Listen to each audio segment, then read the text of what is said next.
How do you do, ladies and gentlemen? This is Orson Welles. I'm speaking for the Mercury Theatre, and what follows is supposed to advertise our first motion picture. Citizen Kane is the title, and we hope it can correctly be called a coming attraction. It's certainly coming to this theater, and I think our Mercury actors make it an attraction.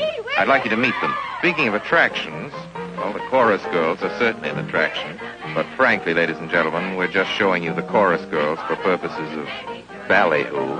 It's pretty nice ballyhoo.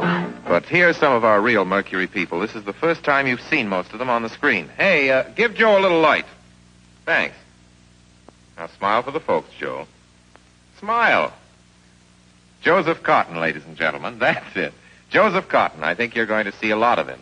Here's Ruth Warwick, whom I know you love. Ruth. Look at the camera, Ruth. We caught Ruth with her hair up. And here's somebody you've all heard on the radio, so I don't have to tell you he's wonderful. Ray Collins. Dorothy Commongore is a name I'm going to repeat. Dorothy Commongore. I won't have to repeat it much longer. You'll be repeating it. And here's George Colorized, who's a grand actor. I'll say that name again. George Colorized. Watch it. Here comes Everett Sloane. Look out, Everett. Oops. Everett Sloane, ladies and gentlemen. He isn't necessarily a comedian. And here's one of the best in the world. Agnes Moorehead. I've said a lot of nice things, but Erskine Sanford deserves some more. Erskine Sanford. So does Paul. Paul Stewart, everybody. Citizen Kane is a modern American story about a man called Kane, Charles Foster Kane. I don't know how to tell you about him. There's so many things to say.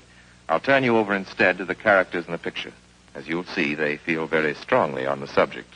Charles Foster Kane is... Sure, he started the war.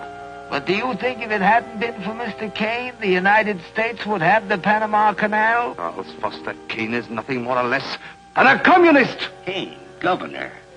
Listen, when the voters of this state and Mrs. Kane learn what I found out about Mr. Kane and a certain little blondie named Susan Alexander, he couldn't be elected dog catcher. I'm going to skin Mr. Charles Foster Kane alive. I'm going to marry him next week at the White House. Emily, I hear you've been stepping out with Charlie Kane. Of course I love him.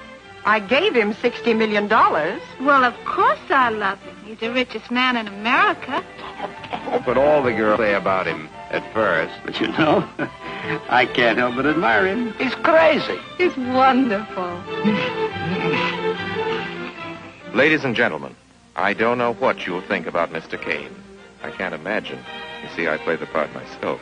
Well, Kane is a hero and a scoundrel, a no-account and a swell guy, a great lover, a great American citizen, and a dirty dog. It depends on who's talking about him. What's the real truth about Charles Foster Kane? I wish you'd come to this theater when Citizen Kane plays here and decide for yourself.